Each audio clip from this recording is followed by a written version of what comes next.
The cabin lights were dimmed to a soft dusk, the kind that makes everybody look like they're thinking deep thoughts when they're really just tired.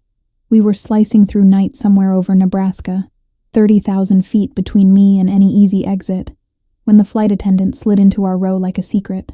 Her hand landed on my tray table, fingers steady as a surgeon. "Ma'am," she whispered, eyes flicking toward my husband's shoulder. "Don't drink that coffee." It was still warm. Sweet. Too sweet. I could smell it before I could think about it. Something sugary, not the usual airline stuff. My husband, Mark, was scrolling his phone like nothing mattered but baseball scores and an email from a client named Alicia. The one he swore was nothing. He didn't look at me. He didn't look at the cup. But I felt him looking at both. I saw him put something in it, the attendant said, voice thin as dental floss. She wasn't dramatic. She wasn't guessing. It was the tone of a woman who's seen everything at 30,000 and knows when something is wrong. "Please, don't sip it." My hand was already halfway up. My mouth had been ready. I set the cup down, the lid kissing the plastic like a secret being sealed again. A bead of coffee ran toward the lip and clung there, trembling, deciding whether to fall. I watched it like it had the answer to my marriage stuck inside. Mark tilted his head, finally. "Everything okay?" Real casual.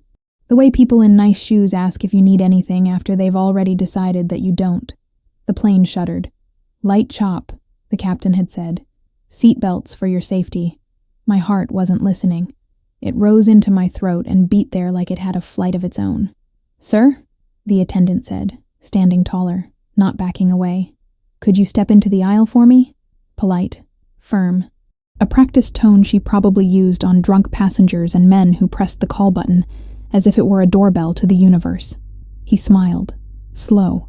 "Why would I do that?" "Because you tried to drug me," I wanted to say. "Because you stood in our kitchen last week with a look that didn't belong to the man I married. Because I've been counting your lies like beads on a rosary, and I'm out of patience, out of prayers, and almost out of air. Instead, I kept my face quiet." I'd learned something in the last 6 months. Men like Mark get loud when you get quiet. They fill the silence with the part they don't want you to hear. I swallowed, heard the crackle of the PA somewhere behind us, the soft snores of a stranger in 17A, the rattle of ice in somebody's cup, ordinary noises. A life happening right next to mine. The attendant didn't move. "Sir," she repeated. "Now, please." She had backup in her eyes. A second attendant by the galley, a broad-shouldered man in 15C, who had the posture of someone who works out and the patience of someone who doesn't. Later I'd learn he wasn't just broad-shouldered. He was law. For now he was a question mark with biceps. Mark's grip tightened on his phone. I saw the tendons in his hand draw lines I'd traced with my fingers once, back when I believed that the map of a man's body was the same as the map of his heart. He stood, pushing the armrest with his thigh, casual like he'd just remembered his backpack needed fluffing. He slid into the aisle, and for a second, it was just me and the coffee, and the thinnest line between what my life had been and what it was about to be. "Ma'am," the attendant said to me, softer, like we were sharing lipstick in a high school bathroom. "I'm going to take this to the back." She reached for the cup. I hesitated, because if I let it go, the proof would leave my hands. But I also knew what I had in the other hand. The last 10 months of my marriage, which was proof enough. "Take it," I said. And my voice wasn't my voice. It was something I'd borrowed from every woman who'd ever been told to smile through turbulence. She slid the cup onto her tray and glanced toward the galley.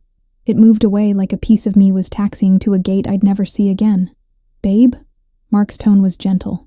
He had 1,000 gentle tones. I'd cataloged them. The one for servers, the one for neighbors, the one for my mother, the one for me when he wanted to repaint reality. "This is ridiculous. Tell her it's fine." I turned my head slowly, feeling the cabin air dry my eyes. "Is it?" His mouth did a little twitch. That used to mean he was trying not to laugh. "Of course it is. You're paranoid lately." Lately. Like it had started with me. Like I hadn't found the web searches and the late-night trash and the short-term life insurance quote he claimed was a work thing. The plane jostled again. Seat backs rattled. Overhead bins murmured. The man in 15C stood, and when he showed his badge, quietly, not to spook anybody, I felt a click inside me, like a seatbelt sliding home.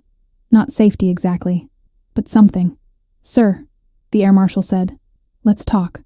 His voice had a Midwest softness, not unlike mine. Denver-bound people, plain-spoken and corn-fed, except this one wore authority like another muscle. Mark laughed. "What is this, a movie? She's stressed. It's been a hard year." It had, but not for the reasons he meant. The attendant returned, eyes steady.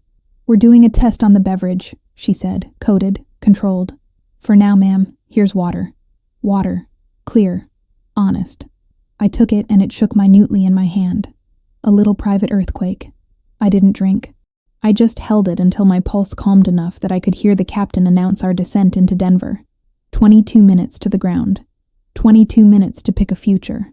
Mark leaned in, voice low enough for only me. "You're doing this to embarrass me," he said. "You always did like an audience." I looked at him and saw it finally. The man who would rather blame me than face himself. The man who'd rather roll dice with my body than admit he'd lost control of his story. I thought of our South Loop condo, the white couch he insisted on, the plant I kept alive when everything else was dying. "No," I said. "I like the truth." He blinked. It wasn't much, but it was a crack.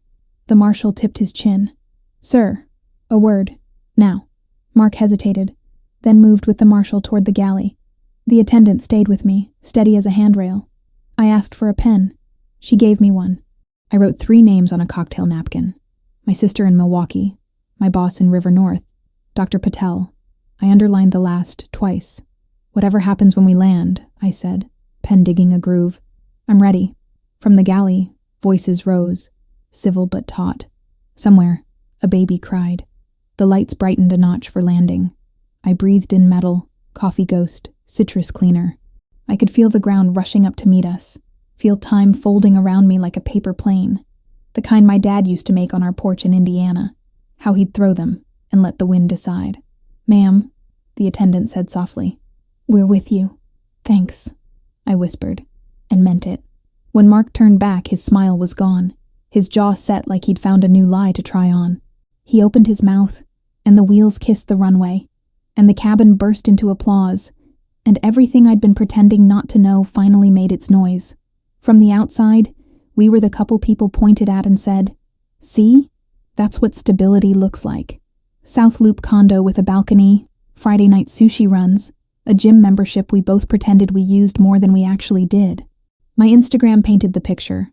Coordinated Christmas pajamas, wine glasses clinking against city skylines, captions about love and hustle. But the cracks had been there for a while, hiding under the paint. I first noticed it one Saturday morning. We'd just finished brunch. Eggs Benedict, mimosas, the whole ritual. Mark stepped out to take a work call, pacing the balcony like a man who owned the skyline. His voice was low, controlled, but I caught one phrase when he forgot to close the sliding glass door. "She doesn't suspect." She. It could have been about me. It could have been about someone else. But the way he said it, like a gambler holding a card against his chest, put a stone in my stomach. When I asked, he laughed it off, said it was about a client who didn't know she was about to get a great surprise. He even kissed my forehead, lingering a second longer, as if kissing me could erase the weight of that word. But I kept it tucked away. Then came the little things. The credit card statements with charges in places he never mentioned going. River North restaurants he didn't like. A liquor store on Western Avenue when we already had bourbon at home. The Uber receipts at 2 a.m. when he'd told me he was crashing at the office. I wanted to believe the excuses. God, I wanted to believe. I'd invested years into this man, the kind of years that blur into your bones. I told myself every marriage has its dips, but the stone in my stomach grew heavier. One night, I was folding laundry on the couch, our couch, the one we'd picked together at West Elm, neutral beige because he said it was classy, and his phone buzzed on the coffee table. Just one word lit up the screen. Alicia. It wasn't even the name that gutted me. It was the emoji next to it. A little red heart. I froze, shirt half folded in my lap, waiting for the phone to buzz again. And it did. This time, a preview. "I miss you already." When he came out of the shower, towel slung around his hips, I asked. My voice was careful even. "Who's Alicia?" He didn't flinch. He smirked, like I'd asked him who invented peanut butter. "Client. Big money client." She texts too much. He grabbed the phone, thumbed it shut, and kissed my cheek like punctuation. I wanted to scream. I wanted to grab the phone, throw it across the condo, break the glass, break the lie. Instead, I nodded. Because marriage teaches you compromise, but it also teaches you denial. And I wasn't ready, yet, for the truth. But denial doesn't erase evidence.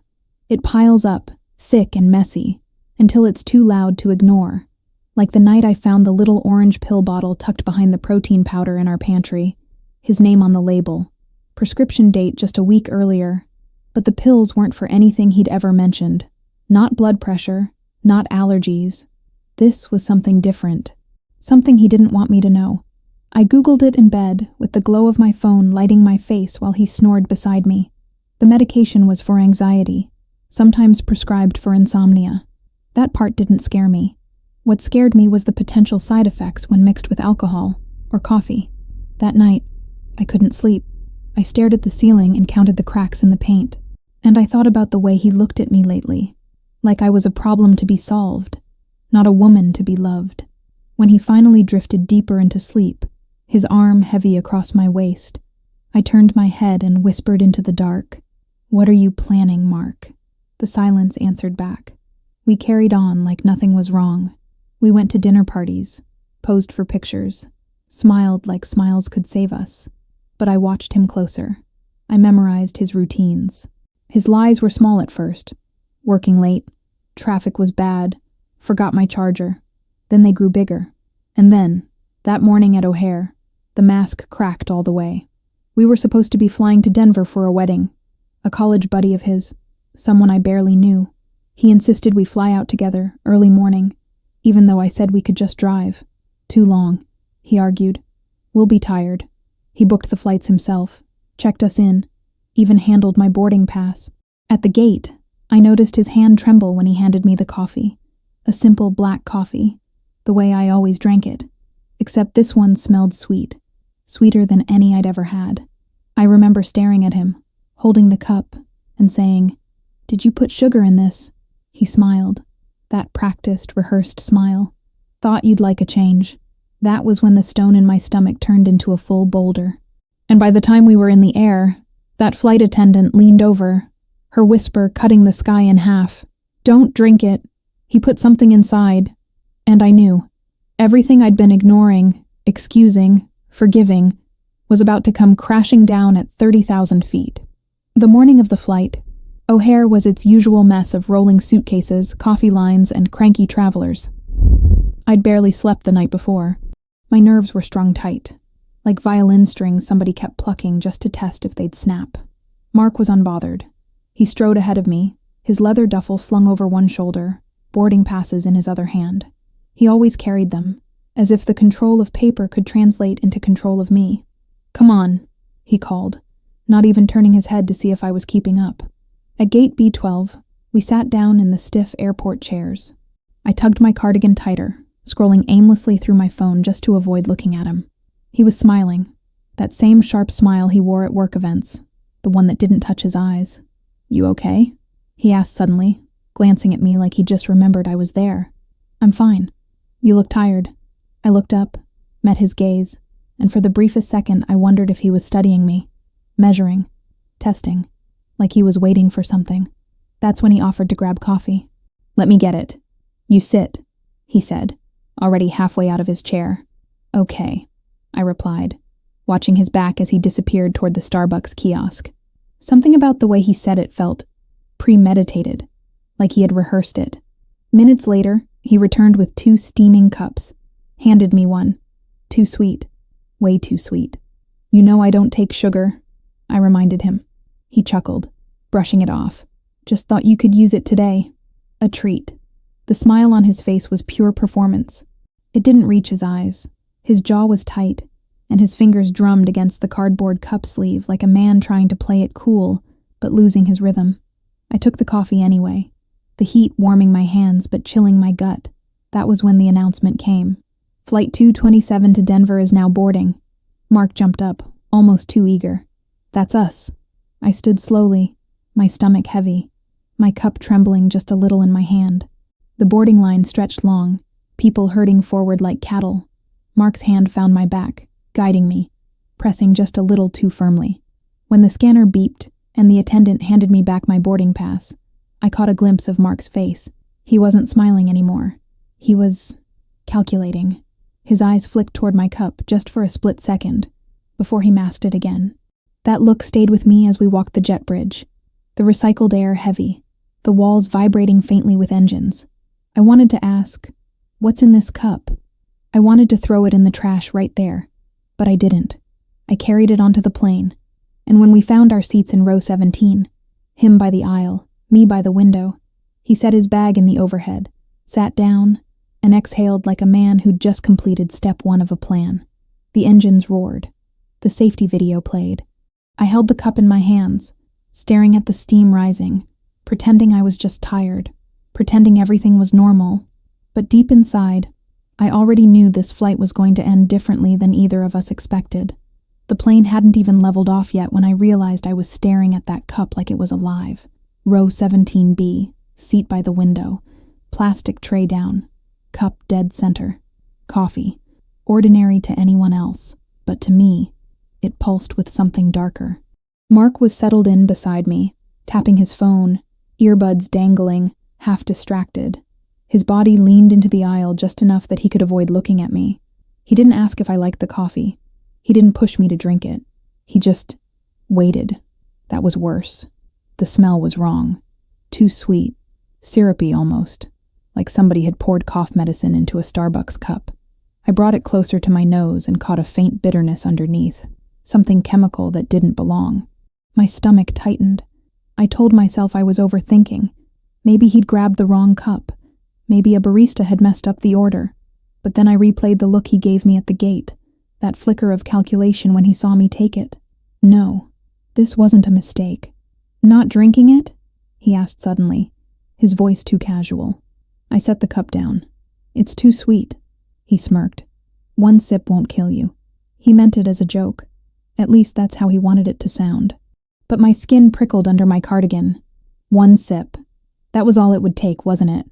The plane tilted as we climbed higher, the skyline shrinking below. People fiddled with air vents, flipped through magazines, pressed call buttons. Life went on, ordinary, while my reality sat in a paper cup between us. I glanced toward the galley, where 2 flight attendants were buckling into their jump seats for takeoff. One of them, a young woman with sharp eyes and neat braids, caught me looking. She smiled politely, the way attendants do. Then her gaze shifted to the coffee. Her smile faded, just barely. It was quick, so quick I almost doubted it. But her eyes sharpened again when she looked at Mark. The seatbelt sign dinged. We leveled off. The attendants stood, started their aisle routine. Mark stretched, adjusted his seatbelt, and then leaned toward me, lowering his voice. "You've been so jumpy lately." His hand landed on my thigh, warm through the denim. "You're making things bigger than they are." I froze. He didn't squeeze, didn't caress, just rested his hand there, heavy, as if to remind me who was in control. I forced a tight smile. "Maybe I am." He studied me. His thumb tapped once against my leg, a signal maybe, or just a habit. Then he leaned back, pretending to watch the safety pamphlet like a bored kid. That was when the attendant passed by again. She leaned slightly, just enough that her shoulder brushed the seat back. Her lips barely moved. "Don't drink that," she whispered. The words sliced the air between us. My pulse kicked up so hard I thought it would rattle the tray. She moved on before Mark could notice. He was too busy looking at his phone, scrolling fast like a man searching for distraction. But her words stuck to me, echoing in my chest. "Don't drink that. Don't drink that." My hand shook as I pushed the cup toward the edge of the tray, farther from me. Mark's eyes flicked toward it again, sharp as glass. "You're wasting good coffee," he said lightly. I didn't answer, because in that moment, I knew. This wasn't paranoia. This wasn't stress. The woman had seen something.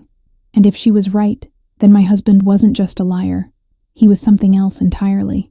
The aisle hummed with carts and elbows, and that recycled air tang. And then the attendant with the neat braids stopped at our row like she'd reached a decision. She glanced at Mark, then at me, and lowered her voice to a whisper that somehow cut through engine noise. "Ma'am, don't drink that." She didn't blink, Didn't fidget. Just said it like a fact in a courtroom. My fingers tightened on the tray edge. Mark's eyebrows lifted, amused. "Excuse me," he said, friendly the way wolves look friendly on a calendar. The attendant angled her body, shielding me, and repeated slower, "Please, don't drink the coffee." Her hand hovered, palm open, requesting the cup. Her smile was professional. Her eyes were not. They flicked to the galley where another attendant, older, compact, with a silver bob and a clipboard, watched us over the top of a service cart. The younger one spoke in customer service code. "We're conducting a quality check. I'll replace your beverage." A small card appeared on the tray like a magic trick. Beverage courtesy voucher. It was theater for the cabin. Politeness as camouflage. I swallowed. "Okay," I said, because okay meant I understood she was trying to help without starting a riot at 30,000 feet. Mark laughed softly, incredulous. "A quality check? On coffee?" He leaned back and spread his hands, the kind of man who's never been told no. "My wife's fine. She just doesn't like sweet." The attendant didn't address him. A pro knows you keep your focus on the passenger in danger, not the problem.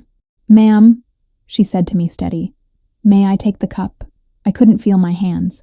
They'd gone buzzy, like they were asleep while the rest of me was waking up. "Take it," I said. My voice came out low and flat. She lifted the cup with 2 fingers by the lid, like evidence. I almost added, "He put something in it," but the words caught on my teeth, because if I said it, the scene would detonate. Yelling, finger-pointing, 100 heads swiveling. Instead, I watched Mark. His expression didn't crack. He even tossed me a little eye crinkle, the one I used to think meant love. "Babe," he murmured, soothing, a hand drifting to the back of my seat. "They mess up orders all the time. Tell her you're fine." That, "tell her," was an order wrapped in affection. The younger attendant ignored him, angled the tray away from his reach. "I'll be right back with water," she said. "Hydration is key. Code, again, for keep your mouth clear." When she turned, I caught the older attendant's glance meeting the younger's. Something passed between them I recognized from women in church basements and break rooms. The signal that said, "I see you, and I've got you." The cup disappeared down the aisle like a lifeboat. My stomach did the same motion. A slow drop. Mark's fingers drummed twice on his thigh, then stilled. "You're being dramatic," he murmured. "Long week. That's all."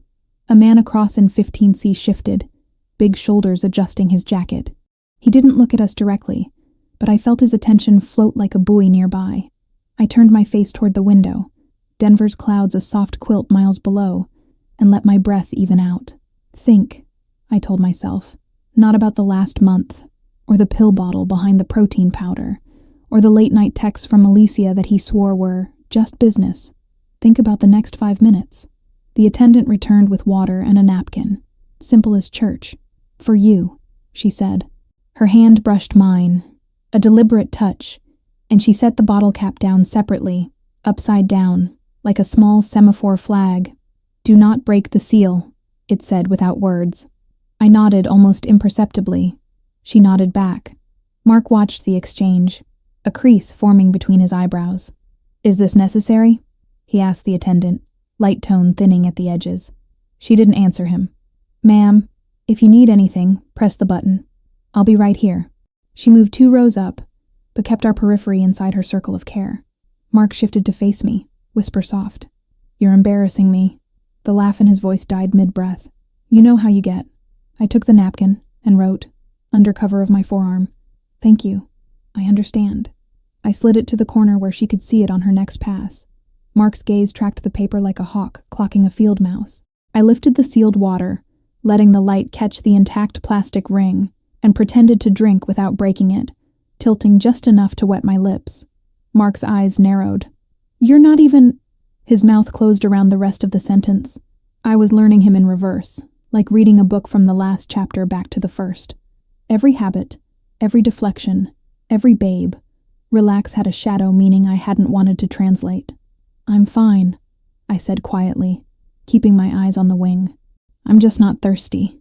He breathed out hard through his nose, the smallest tell. If I'd blinked, I would have missed it. Fear, I realized. He was afraid of a cup of coffee being out of his sight. The older attendant arrived now, all clipped competence.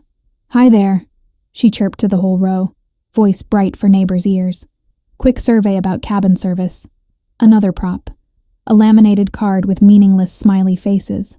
She held it facing me while behind it, her thumb and forefinger made a tiny pinch motion, like dropper, like tiny vial. The blood in my arms went cold. She'd seen it, or the younger one had, and told her. Either way, this wasn't a hunch. "Everything satisfactory so far?" she asked. "We plan to wow you all the way to Denver." Mark showed teeth. "I'm wowed," he said. "Truly." The older attendant gave him the kind of smile Chicago waitresses give men who snap their fingers. Polite, bulletproof, impenetrable. "Wonderful," she said. And then to me, "May I see your boarding pass for the survey registry?" Translation: "Let me give you a pretext to hand me anything else you don't feel safe keeping." I handed her the paper pass Mark had helpfully printed. She studied it longer than necessary, then slid me a different napkin, folded twice. Inside, in block letters, "We're alerting the captain. Sit tight. Do not confront." My throat worked, swallowing nothing. I nodded once and tucked the napkin under the in-flight magazine. Mark's gaze flicked between our faces like he was catching a conversation he couldn't overhear. His jaw bunched. Time stretched. The carts rolled. A baby cried somewhere aft. The air smelled like pretzels and lemon cleaner and ghost sweet coffee. On her next pass, the younger attendant leaned in just enough that her braids swung forward. She didn't whisper now. She spoke in that same professional tone, but with words that could belong to any in-flight script. "Ma'am, if you have any allergies or sensitivities, please let me know," she said, eyes on mine. Then softer, under her breath, weighty as iron. I saw him, clear gel, little dropper. The world narrowed to the size of that sentence. Clear gel. A detail you can't make vague. "I think you're confused," Mark announced, too loudly now, a little crack fracturing his performance. A few heads turned. The attendant didn't engage. "Sir, if you need anything, the call button is above you," she said. "Return to script. Step away. De-escalate." When she left, he rounded on me. "You happy? You've made this weird." I kept my voice a cotton swab. All I did was accept a water. His nostrils flared. "All you ever do lately is insinuate." He wanted me to bite. He wanted a scene that would muddy everything. I pressed my hands flat on my knees and stared at the aisle, where 15C had angled his body now. Casual, like a man stretching. Eyes never quite on us, but never far. I thought about the email from HR I'd found on our shared iPad, his update beneficiary draft half finished, the browser tab with a late-night life insurance quote, the way he'd joked about turbulence lately, like it was his punchline. "Some people who fall never hit the ground," he'd said once, staring out our balcony window. I hadn't understood then. I did now. He was practicing sounding detached from consequences. The younger attendant appeared again, set a plain plastic stir stick on my tray like a bookmark, and said brightly, "If you change your mind on a different beverage, use this, and I'll know it's you." It was nothing. Just a stick. It was also a baton being passed. Touch nothing with your mouth. Keep this as control. Minutes later, the attendants vanished toward the galley. Mark exhaled, lips parting. "When we land, we're going straight to the hotel," he said, as if the future were still his to direct. "We're not doing one of your moods." His phone buzzed. A lock screen preview flashed before he could palm it. "Alicia. Land yet? Miss you." The irony detonated silently inside me. He shoved the phone into his pocket. Too late. I didn't look at him. I looked at the stir stick, the sealed water, the empty space where the coffee had been. Somewhere behind that curtain, a test strip or a trained eye was making meaning of sweetness and gel. The plane gave a friendly wobble, the kind that makes everyone pull their seatbelts a little tighter. The captain's voice crackled about smooth air ahead and an on-time arrival. I felt something steadier than hope take root. Resolve. Whatever story Mark thought he was telling, I had my own now, stitched by women with braided hair and silver bobs and Midwest patience and spines like rebar. When the younger attendant slipped back one more time, she didn't speak at all. She just met my eyes and nodded once, a nod that said we found something, or maybe simply we believe you. Either way, it was enough to carry me through the next hour, into descent, and into the part of the story where I stop being afraid of the truth and start using it. The seatbelt light blinked off, but my body stayed locked tight, like I'd been welded to the armrest. Mark stretched, rolling his shoulders, slipping back into that casual act like nothing had just happened. To anyone else in row 17, we were a regular married couple headed to a wedding. To me, we were sitting in a pressure cooker, and I could feel the heat rising with every second. The stir stick the attendant had left me rested flat on my tray. Just plastic, flimsy, forgettable. But in that moment, it was the most valuable object I owned. Proof. A symbol. A lifeline. Mark noticed me looking at it. "You really gonna keep that thing? You're acting like it's a clue in some detective show." I forced a laugh, hollow. Maybe I've been watching too much Netflix. He smiled, but it didn't reach his eyes. He leaned closer, his breath brushing my ear. "You know, paranoia makes people look guilty, not innocent. Careful with the performance, babe." I turned my face slowly, meeting his gaze. His pupils were too sharp, too alert for a man who claimed everything was fine. His mask was cracking. He knew I wasn't sipping the coffee. He knew the attendants were watching. And he knew I wasn't as easy to gaslight at 30,000 feet. The plane hit a pocket of turbulence just then, hard enough to jolt us in our seats, rattling the overhead bins. A few passengers yelped. A drink cart swayed dangerously before an attendant caught it. Mark grabbed the armrest, knuckles whitening, then glanced at me, almost like he was checking if I'd reach for his hand out of habit. I didn't. Instead, I held the sealed water tighter. That plastic crackle was more comforting than his touch ever could be. The turbulence eased. The captain's calm voice floated through the intercom. "Just a little bump, folks. Should smooth out shortly." Mark chuckled, forced, as if to lighten the moment. "See? Nothing to worry about." He glanced at me, waiting for reassurance. I gave none. Instead, I whispered, "What did you put in it?" He froze. Not visibly, not enough for anyone else to notice. But I saw it. A micro-stillness in his body, the tiniest stutter in his breathing. "I didn't put anything in it," he said smoothly. Too smoothly. "You're tired. You're imagining things. That old routine." He'd said it before, in other forms. "You're overreacting. You're sensitive. You're seeing things that aren't there." But this time, we had witnesses. This time, the lie didn't float. The attendant with braids appeared again, making her rounds, a smile plastered on for the rest of the cabin. She leaned in, her voice sugar-sweet for everyone else, sharp for me. "Can I get you anything else to drink, ma'am?" Translation: "We're still here. You're not alone." I shook my head lightly. "Just water's fine." Mark shifted in his seat. "She's fine, really." His tone was clipped now, his jaw tight. He wasn't performing for me anymore. He was performing for the stranger across the aisle, for the attendants, for anyone watching. The attendant nodded politely, but her eyes locked on mine for a fraction too long before she moved on. I exhaled slowly, my chest aching. I had to play along, keep calm, pretend like everything was normal until we landed. The attendants could only do so much up here. The air marshal, who I was pretty sure was the man in 15C, wouldn't step in without hard cause. Not yet. So I leaned back, folded my arms, and forced my voice into something calm. "Mark, I think you're right. I'm tired. Let's just get through this flight." His face relaxed. Relief washed over him, quick but telling. "That's my girl," he said, patting my leg like he'd just won a round in a game I didn't know we were playing. I looked out the window, hiding my expression. Clouds stretched endless and white, blinding in the sun. The sky felt too open, too empty, like a stage with nowhere to hide. Inside, though, I was already rehearsing the next act, because I wasn't planning on drinking his coffee.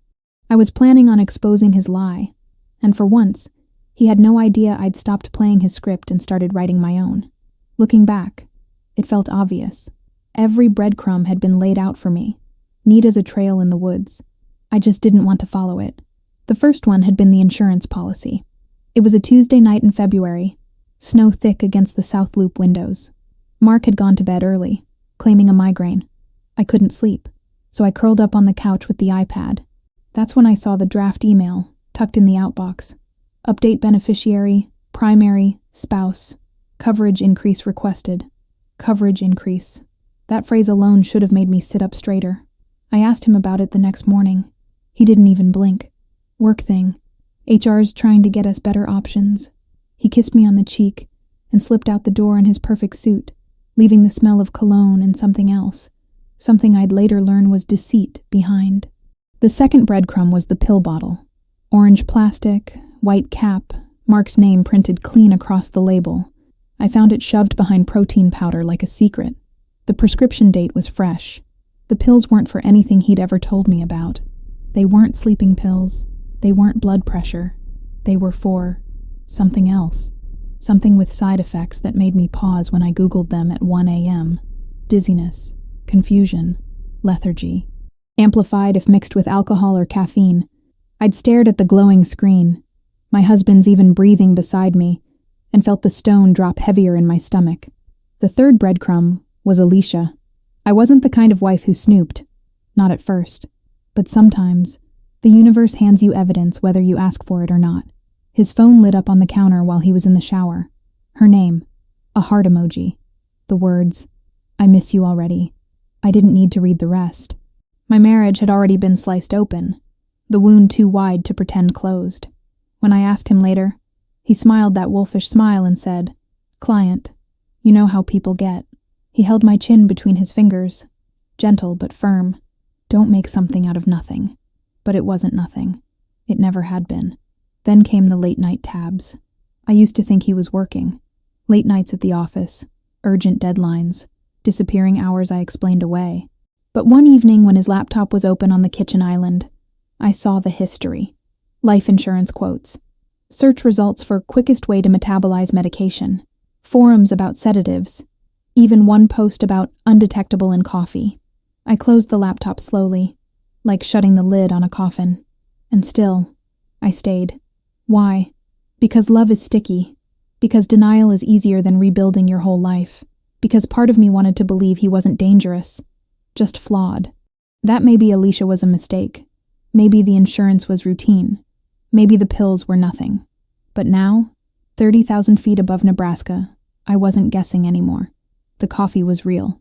The attendant's whisper was real. The look in Mark's eyes when I didn't drink was real. Every breadcrumb had led me here. Strapped into row 17, holding a sealed bottle of water like a weapon. And for the first time, I knew exactly where the trail ended.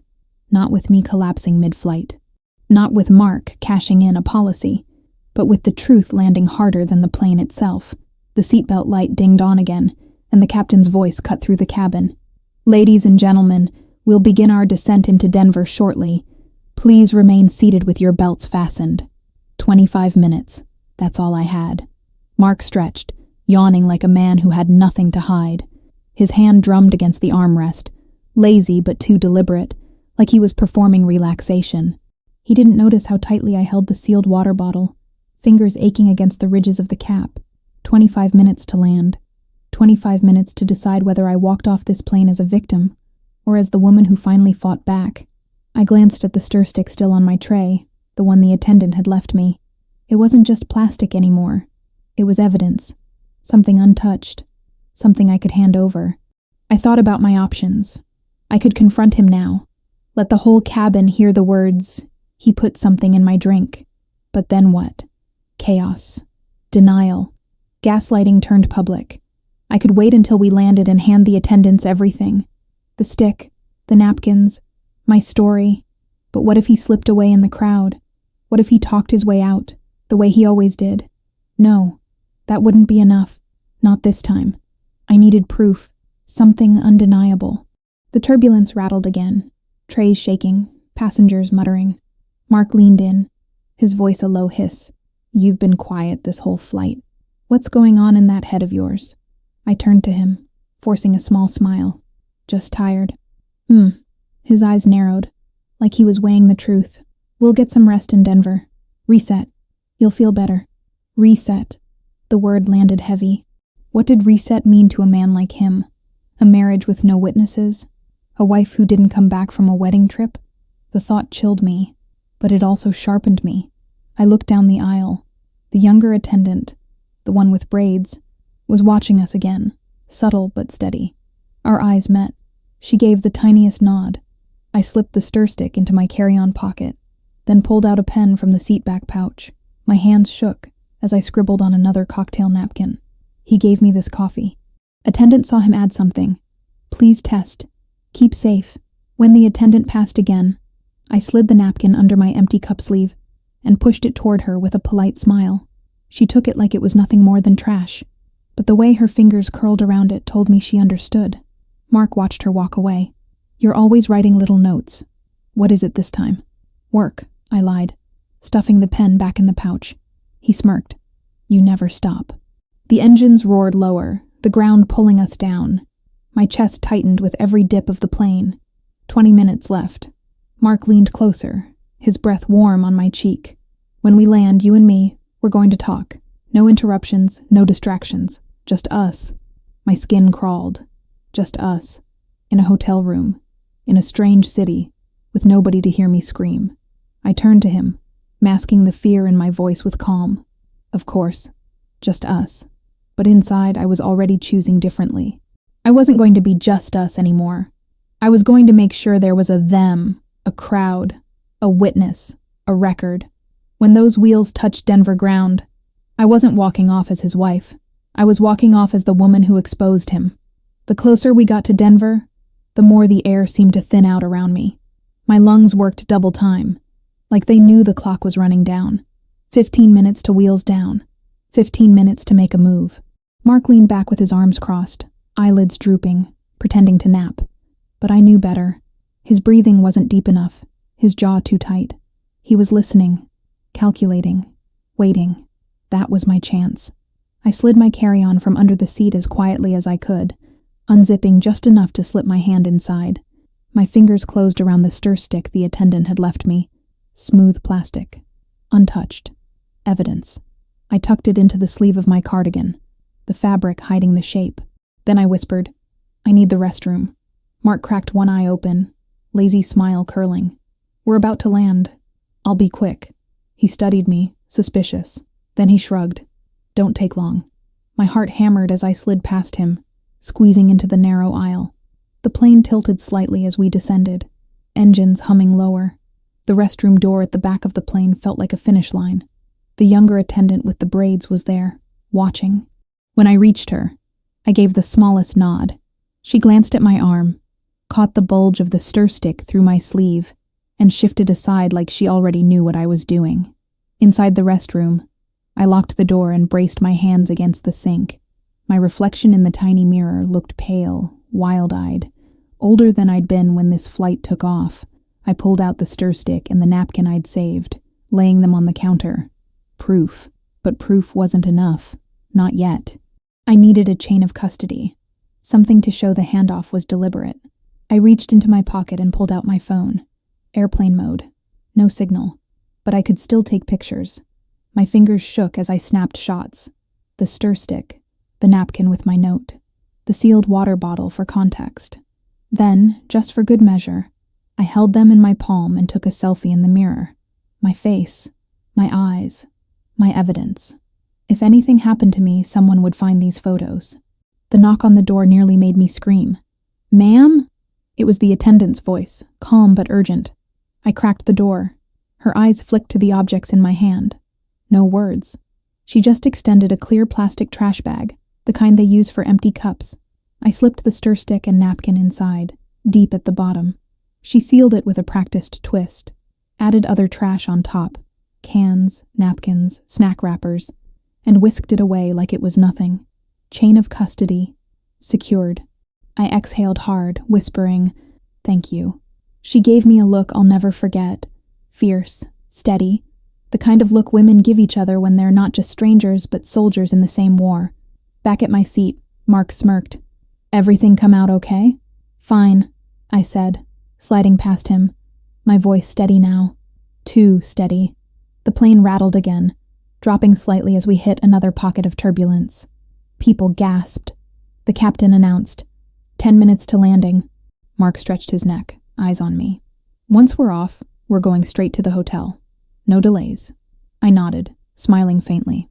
Of course. But inside, I was already rehearsing how I'd step off this plane. Not as his wife, not as his excuse, not as his future payout. When those wheels kissed the Denver runway, I'd have witnesses. I'd have evidence. I'd have a story that was finally mine. And this time, Mark wouldn't be able to talk his way out of it. The cabin lights brightened just a notch, that artificial glow signaling the end of a flight. The air felt different now, thicker, restless, as passengers stretched, shuffled, and packed away headphones. But for me, time had slowed to a crawl. 10 minutes. That's all I had left, strapped beside a man who wanted me gone. Mark adjusted his belt, leaned in close and whispered, "You think they're on your side, but they're not. Nobody's going to believe you. You've been off for months. Anxious. Paranoid. That's what they'll see." I didn't flinch. I'd learned not to. "Is that what you told Alicia?" I murmured back, keeping my voice as soft as his. His face twitched, a shadow of surprise he couldn't mask quick enough. He chuckled, but it was hollow. "You really can't let go of that, huh? You invent an affair, and suddenly I'm a villain in your little story." I wanted to scream, but instead, I tilted my head, kept my voice calm, calculated.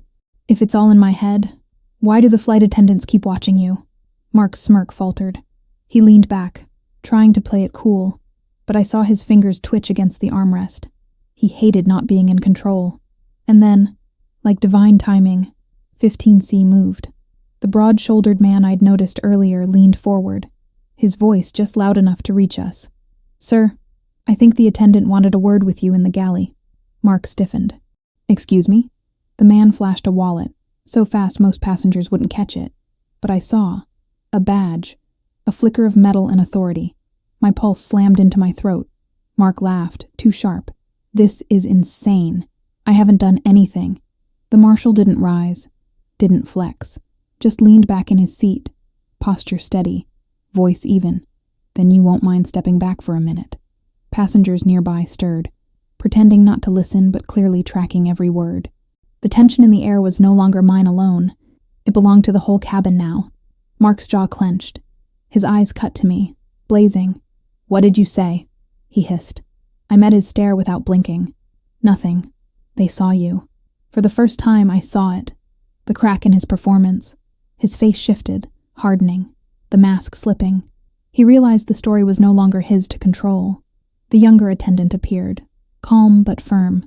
"Sir, we'll need you in the back, please. Just routine. We appreciate your cooperation." Mark's laugh was brittle enough to shatter. "Routine? Right." His voice dropped to a growl meant only for me. "You think you're clever? You think this will save you?" I leaned in, letting my lips barely part. Just enough for him to hear. It already did. That landed. His eyes flicked away, jaw grinding. He stood slowly, sliding into the aisle like a man walking a plank. The marshal rose too, casual but ready, following just a step behind. The attendants flanked. The cabin went silent, an unspoken ripple of curiosity and unease spreading row to row. And then, just like that, Mark was gone, disappearing into the curtain toward the galley. My body collapsed back into the seat, the weight of months pressing down and lifting all at once. I wrapped my hands around the sealed water bottle like it was a holy relic. The attendant with braids walked by one more time. She bent slightly, whispering into my ear as she straightened a magazine. "You're safe now. We've got him." Safe. 2 syllables I hadn't believed in for months. The plane jolted again, engines slowing as Denver stretched wide beneath us. The wheels lowered with a roar, and I felt something shift deep in my chest. Not just the descent, not just the landing. It was the sound of a marriage cracking open, its secrets spilling out, 30,000 feet above the truth. The plane tilted into final descent, wings adjusting with a low, guttural roar. My stomach pressed against the belt, but the pressure inside me wasn't just altitude. It was the tension stretching between 2 versions of my life, the one where I kept pretending, and the one where everything came crashing down. Mark had disappeared into the galley with the marshal and the attendants, but his presence still lingered in my row, heavy, poisonous, like smoke that clings to clothes long after the fire is gone. From where I sat, I couldn't see much past the curtain, just shadows shifting, a murmur of voices, low and controlled, but every now and then, a sharper edge sliced through. Mark's laugh, bitter and forced, the marshal's steady tone, a flight attendant's quiet but firm interjection. The man across the aisle leaned slightly, murmuring just for me, They've got him. I nodded, clutching my sealed water bottle like it was a piece of armor. The intercom crackled. Cabin crew, prepare for landing. But the attendants weren't doing their usual checks. They were standing firm in the galley, holding a line. Whatever was happening back there, it wasn't about peanuts or seatbacks. It was about truth. Minutes later, the curtain shifted. The marshal stepped out first, his broad shoulders blocking the view. His eyes scanned the cabin, calm but watchful, like he was measuring the atmosphere. Behind him, Mark emerged, still free, still standing tall, but his swagger was cracked, his jaw clenched, his lips tight.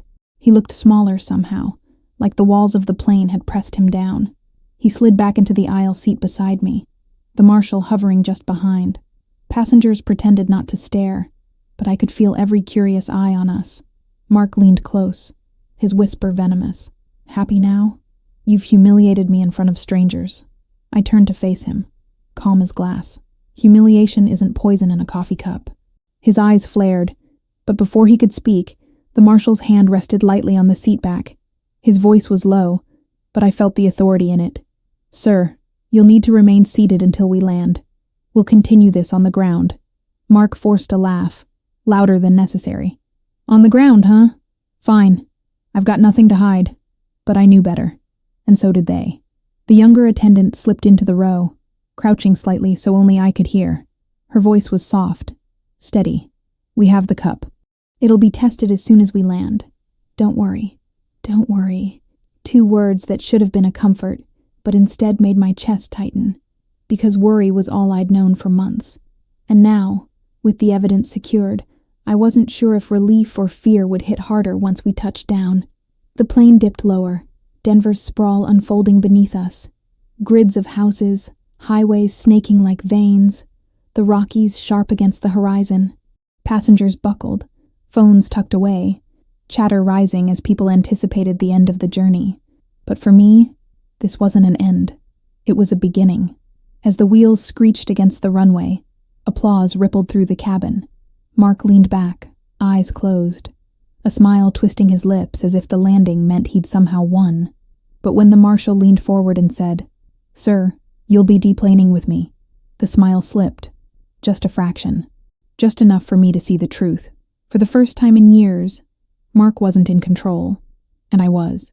The plane slowed, engines roaring as rubber screamed against runway. People clapped, relieved, stretching in their seats, grabbing overhead bags before the seatbelt light even clicked off. But in row 17, the air was frozen stiff, like everyone around us sensed something was off, but didn't know the shape of it yet. The marshal didn't move until the captain's voice came over the intercom. "Ladies and gentlemen, for your safety, please remain seated. We'll be taxiing shortly." Then quietly but firmly, he leaned down. "Sir, you'll exit with me." Mark gave a low laugh, too sharp, too brittle. "What is this? A witch hunt? My wife's been hysterical for months. She's making things up." The words sliced through me. Familiar weapons, the same ones he'd used in our kitchen, in arguments, in quiet moments when doubt slipped its hands around my throat. But this time, his words didn't land the way he intended. They didn't isolate me. They exposed him, because the marshal didn't blink, and the attendant with braids stood nearby, arms folded, watching him like she'd been waiting her whole career for this moment. "Sir," the marshal repeated steady, "gather your belongings." Mark's jaw clenched. He reached for his bag in the overhead, movements sharp, controlled fury leaking from every gesture. I half expected him to snap, slam the bag down, shout, make a scene. But he didn't. He zipped it with exaggerated calm, slid into the aisle, and forced that politician's smile across his face. "I'll cooperate. I've got nothing to hide." The marshal's eyes didn't leave him. "Good. Let's keep it that way." Passengers leaned into the aisle, curious, murmuring. A woman across from me whispered to her husband, "Is he under arrest?" Another man said, "What's going on?" Phones tilted subtly, cameras pretending to be casual. Mark noticed. Oh, he noticed. His smile widened. Showman now. Nothing to see, folks. Just a misunderstanding. But I saw the twitch at the corner of his mouth. He hated not controlling the narrative. When the door finally opened and the jet bridge connected, the marshal guided Mark forward, one hand hovering just enough to remind him he wasn't free. I followed, my legs shaky, my palms damp, attendants flanking me like quiet bodyguards. The second we stepped off the plane, uniformed officers were waiting, 2 of them. One held a small evidence bag, the stir stick, sealed now, tagged. The other had handcuffs ready at his belt. "Mark Reynolds?" one officer asked. Mark's smile faltered. "Yes." "You're coming with us. We'll be conducting some questioning regarding an in-flight incident." Passengers behind us gasped. Someone muttered, "I knew it." Phones came up, recording, catching the moment in shaky pixels. Mark turned to me, venom in his eyes masked by a grin. "You're doing this. You're ruining me." For once I didn't shrink. I didn't doubt. I met his gaze and said, calm and clear, "You did that yourself." Click. The cuffs closed around his wrists. The sound rang louder in my ears than the applause had when we landed. He jerked against them, barking a laugh. "This won't stick. None of this will stick. You'll see." But when the officer held up the evidence bag with my napkin note inside, his face shifted. Just for a second, the mask slipped, and I saw the truth. Fear. Reporters were waiting near baggage claim, tipped off somehow. Maybe by passengers live tweeting, maybe by airport chatter. Cameras flashed, microphones extended. "Sir, what happened on the plane?" "Ma'am, can you confirm there was an incident?" The marshal guided me past them, shielding me with his frame. "No comment right now," he told the press, firm but polite. Still, flashes followed us, voices chasing like wolves. I caught pieces.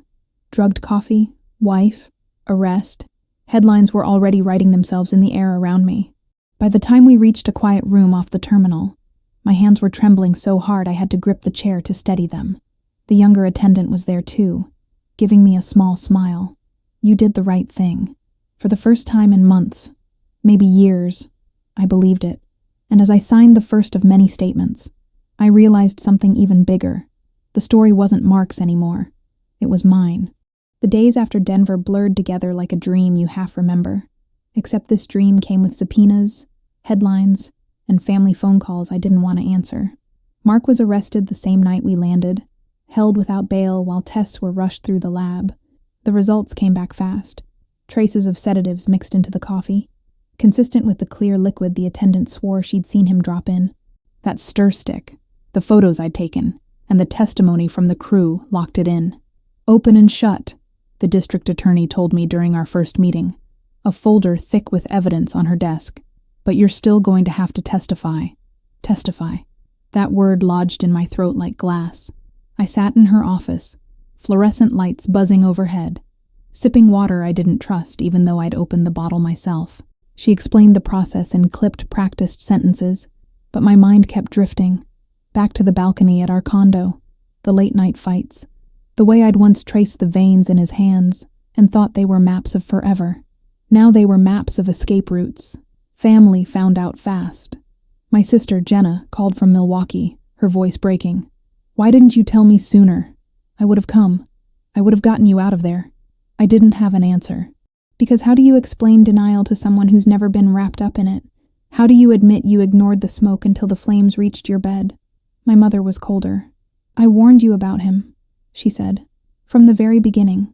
I knew he had something." Her words cut, not because she was wrong, but because she was right. At night, alone in the condo, I faced the mirror above our dresser. The woman staring back didn't look like me. Not exactly. She looked older, sharper, like someone who had survived something she couldn't yet put into words.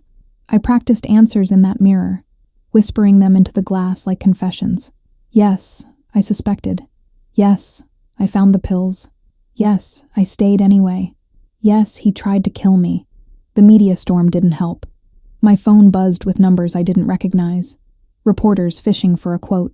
My work email filled with gossip disguised as concern. Even neighbors avoided eye contact in the elevator, like my story might rub off on them if they looked too long. But the hardest part was the lawyers. Mark's attorney reached out through mine, already building his defense. Stress, misinterpretation, a wife prone to episodes. "He's going to paint you as unstable," my lawyer warned. Classic tactic, but we have evidence. We have witnesses. He's not getting away with this. I nodded, but my stomach twisted anyway. Because I knew how convincing Mark could be when he wanted. I'd fallen for it once. What if a jury did too?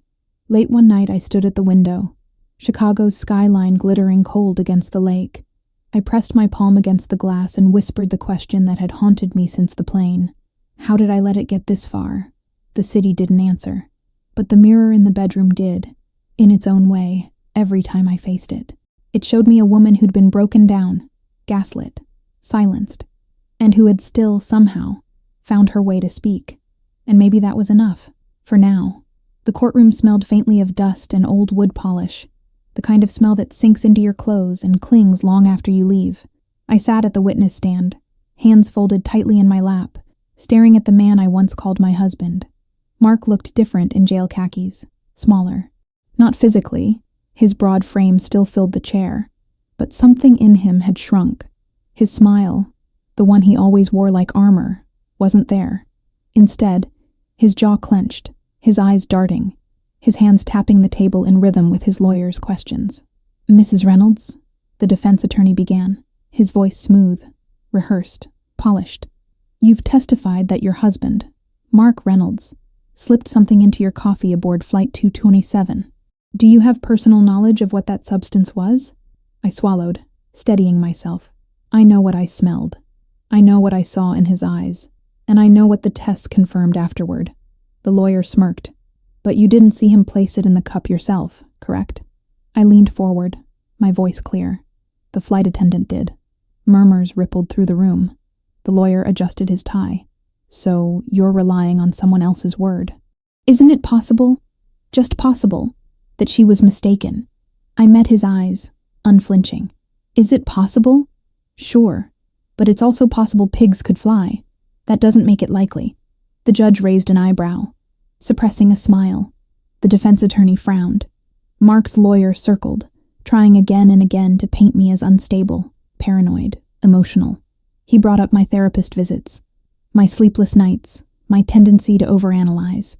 He wanted the jury to see a fragile woman spinning tales out of exhaustion. But then came the prosecution's turn. The district attorney laid out the stir stick, the napkin, the photos I'd taken in the airplane restroom, the chemical report from the lab, the flight attendant's testimony, clear and unwavering. I saw him add a clear liquid to her cup. I intervened immediately. Piece by piece, the puzzle came together.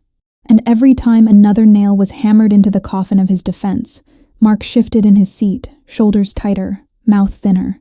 Then it was my turn again.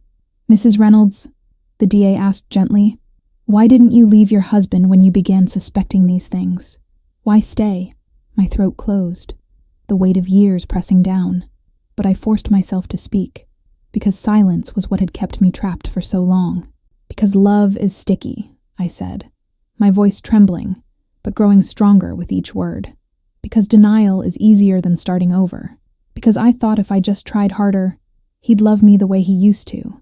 And because when you live with someone who tells you every day that you're crazy, you start to believe it." The courtroom was silent, every word sinking like a stone into water. I took a breath, meeting the jury's eyes one by one. But then he put something in my coffee. And that was the day I decided to believe myself instead. The DA nodded, stepping back. No further questions. I sat there trembling, but I didn't look at Mark. Not this time, because this wasn't about him anymore. It was about me, and I had finally chosen my voice. The trial ended the way the evidence said it would. Guilty. The word hung in the air like a bell toll, clear and final. Mark didn't explode, didn't cry, didn't beg. He just sat there, jaw locked, as the judge sentenced him to years behind bars. His eyes found mine one last time, dark and sharp, but I didn't flinch. For once, his stare had no power. When the gavel struck, I felt something inside me break, and then settle. Not relief exactly, not joy, more like release. The weeks after were quieter than I expected. The condo felt like a stranger's space. Every wall whispered of him. His cufflinks sat in the drawer like fossils. His cologne still clung to the closet. His favorite whiskey bottle half empty on the counter. I boxed them all up one Saturday morning. Not out of rage, just necessity. And then I booked a one-way ticket. Milwaukee first to stay with Jenna. She met me at the airport with open arms. No questions asked. just her steady heartbeat against mine when she hugged me tight. "You're safe now," she whispered, and for the first time, I let myself believe it. But it wasn't enough to just leave. I needed to start over, really start over. So I filed the paperwork. New mailing address, new driver's license, new last name. Not Reynolds, not his, mine. I chose my grandmother's name, Ellis. A name that carried no baggage, no lies, just the memory of a woman who raised 7 kids on grit and stubborn faith. Ellis. It felt clean in my mouth, like fresh air. In Denver, weeks later, I stood on a different flight, boarding pass in my hand, the hum of engines in my ears. My stomach twisted as I stepped onto the jet bridge, memories flooding back. The coffee, the whisper, the way 30,000 feet had almost become my grave. But this time, I wasn't afraid. I carried my own water bottle. I smiled at the attendant who greeted me. And when I buckled into row 17 again, I looked out the window and whispered to myself, new sky, new rules. The rules were simple now. Believe myself, even when it's inconvenient. Never ignore the cracks, no matter how small. Never let anyone else write my story again. As the plane lifted into the clouds, my chest loosened. I wasn't the woman who had stared at a poisoned coffee, waiting to decide if she mattered. I was the woman who chose to survive, who chose to speak, who chose to walk away with her own name. Somewhere, Mark was counting days behind concrete walls, and somewhere in the Rockies below, a version of me was still trapped in silence. But up here, above the clouds, I was free, and this time, the sky was mine.